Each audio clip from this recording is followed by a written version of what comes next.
Gentlemen, it is 9:34, and we are going to get into the THOT Journal. Hello, Casey. Yes. What's up? What's up? What's up? There you go. Do you have me on speakerphone, or it's a little windy? I was moving around. So now I'm still. Okay. Well, Casey, once again, this is is this the third episode of THOT Journal? I think it is. This is the third installment of the THOT Journal Chronicles. Yes. Well, I know we've been getting a lot of positive feedback from THOT Journal, and Nas just loves THOT Journal because she likes to travel and stuff like that too. And I stalk your website all the time, so. Oh, well, I appreciate that. Yeah, well, Casey, for those who don't know what the THOT Journal is, if they're just tuning in, just give them a quick, brief overview of what THOT Journal is, especially the title, because this is not about the best stripper pole or or heels. It actually means something. You love saying that, the best stripper pole. Are there different kinds of strippers? I don't know. They got like carbon fiber stripper poles? I do not know, but I'm not going to lie. I do know there's one that actually spins. Oh, yeah. So they don't actually. But listen. You're going to have to introduce me to that one then. Check you out. Yeah, so Casey, go ahead and give them a brief overview of it. And I know you have a post for us, so let's get into it. All right, so THOT Journal is an acronym. It stands for the how of ticking. So basically my life motto is, experiment with life and all of its trinkets just to figure out what makes you tick in life, what makes you live, what makes you look forward to the next day. So the blog in general is about living life to the fullest, but especially for those individuals that might be a little bit of an indentured servant to Sally Mae or whatever type of debt that you're in. So me personally, I'm in student loan debt. But I love to travel, and so right now I'm trying to figure out inexpensive ways to do all the things in life that make me tick at a less expensive price. So that's basically the whole gist of THOT Journal. Okay. Sounds good. So what do you have for us today? All right, so this is the third and final installment of my weekend trip to Cuba. The first two articles basically were broken up into two parts. I talked about the different type of housing accommodations, the food. I talked about really cool landmark areas in Cuba.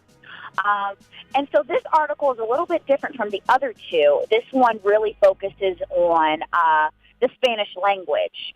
I know most people that, Cuba has become a really touristy area. And so most people at this time, they don't tend to be as fluent in Spanish. They might know like hola, como esta, but as far as getting around and really living life in Cuba and really having a great experience, there's a little bit of a disconnect. In the United States, we have a really great tourist industry where if you speak whichever language you speak, whether it's Spanish, French, German, Dutch, like whatever language you speak, we have an interpreter there for you to make sure that you can, experience all of our landmarks and experience the history of the United States with a translator. However, in Cuba, that doesn't always happen.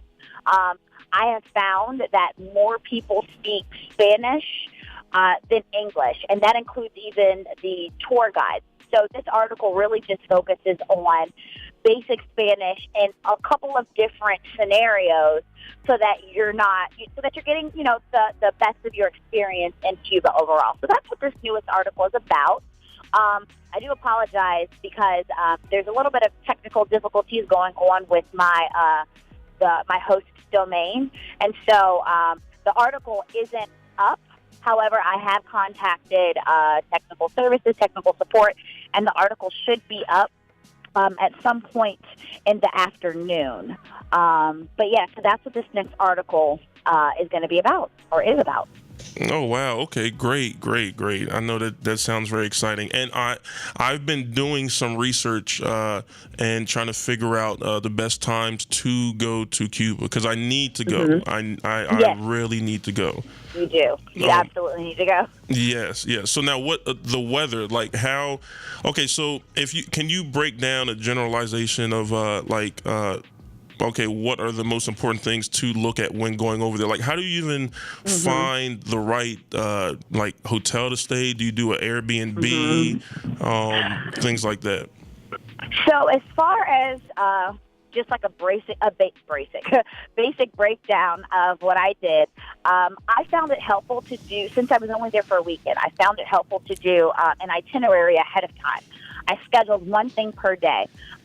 So we first started off with scheduling the housing accommodation. So we, my friend and I, we stayed at an Airbnb, which, was pretty inexpensive considering that you can stay someplace, for maybe like $70 a night. And if you're splitting that with another person, that's about $35.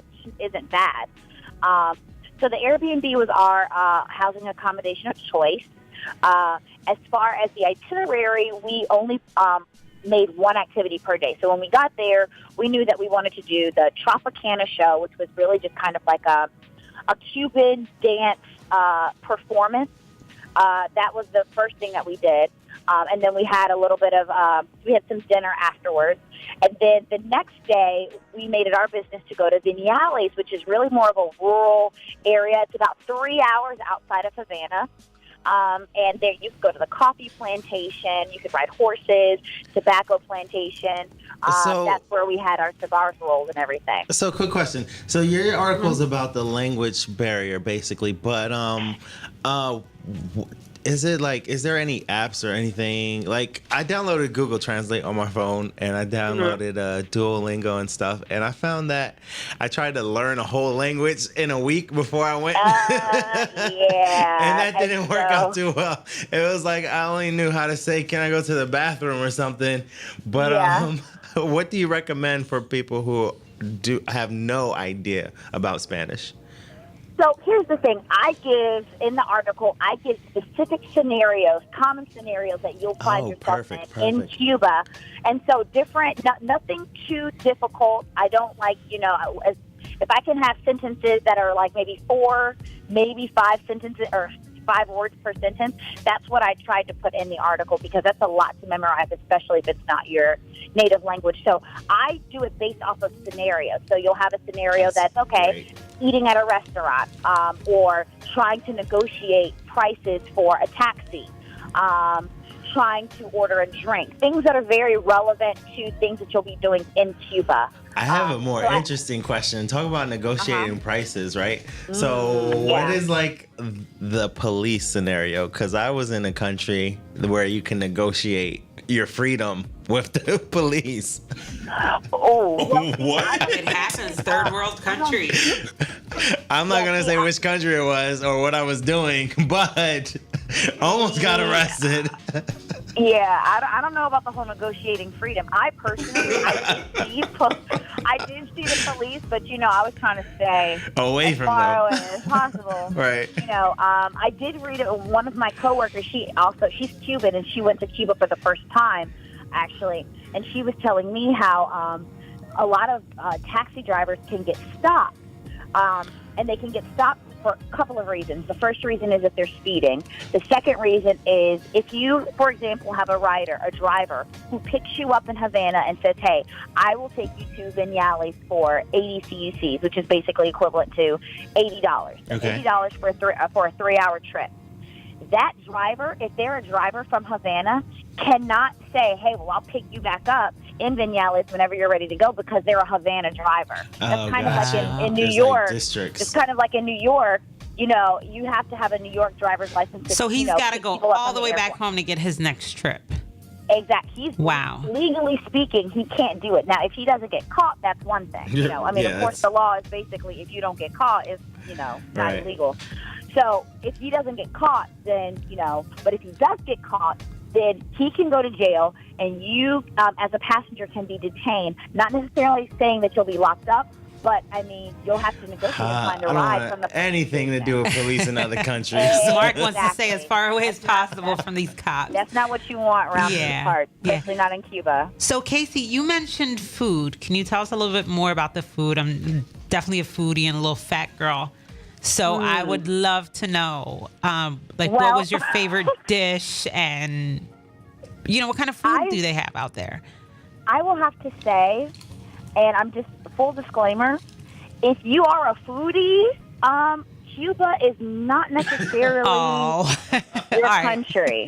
If you're a foodie, now there are some things that are pretty tasty. They have very fresh seafood, and so those dishes were pretty good. And those are the dishes that ended up coming to the table relatively hot. So in my previous article, I talked about how with certain food items, there was just a staple side. There were staple sides. So you had the rice and beans. You had you had some type of root vegetable, whether it was like a yuca, or whether it was like a potato, or some type of squash. And then you would also have some type of fruit that came with it. Now, the beans and the rice and all of that, those appeared to have been pre-prepared because they did not come to the table hot. They came kind of like room temperature. The yucca plant, it's just very different, but 9 times out of 10, you'll get the same size. The only thing that differs is the protein. So you can do beef, you can do seafood. The seafood was pretty good. Nothing was necessarily spectacular. Now, I know. I'm sort of a foodie. I'm more like particular because I'm a vegetarian. But I know in a lot of these countries, vegetarianism is not even a word. Like, they don't even have a word for it in that language. See, for Cuba, though, however, everything is so fresh. It's like they grow everything in their backyard. Oh, that sounds amazing for me. Like, they give you so many portions where if you and your friend wanted to split something, your friend can give you like the majority. There's a huge portion. So you can get like the rice and beef, you could do the root vegetables, you could do the fruit, and it always comes with anything that you order, and then you don't have to do the protein. Oh, perfect. So that's an option. But everything is very fresh. And everything, it really has very limited processed foods as far if you go to a sit-down restaurant in Cuba. So that's really good for the people that are more on the healthy side. You don't get a whole lot of saturated fat and all of that other well, stuff. Mark, you and I would have to just bring our dry food along with us. Dry carrots, maybe. Yeah. Well, Casey, once again, we definitely appreciate you, and I know you're busy, and we're gonna try our hardest to help stick with the schedule and everything like that. But once again, definitely appreciate you calling in, and we look forward to next week. So, tell the people your website, where they can look up your site and things like that. All right. So my blog is called THOTjournal.com, spelled exactly as you think, THOT journal.com. And I try to stick to doing posts just about every Sunday night, early Monday morning. This week I ran into a little bit of a technical difficulty, but it should be up there sometime today. So I hope you check out THOT Journal. All right, great. Well, ladies and gentlemen, once again, that is Casey with the THOT Journal. Casey, we appreciate you for calling in and giving us your posts and everything like that. I think it was great. It was amazing. So thanks again. I appreciate it. Thank you. I'll see you guys next Monday. All right, sounds good. Right, same time, same channel. Yes, sir. All right, ladies and gentlemen, once again, that was Casey with the THOT Journal. We hope you enjoyed that. So now we're going to get back into the mix. I'm going to have a couple Biggie tracks playing for you. And unfortunately, please forgive me, I was not prepared. Had to switch out hard drives, things like that. But we're still going to give you those mixtapes, or we're still going to give you that Biggie mix for Biggie's birthday that happened yesterday. So, ladies and gentlemen, once again, my name is DJ Mad Mavern with Marc Francois and Nas, and collectively we are known as the Gooniez.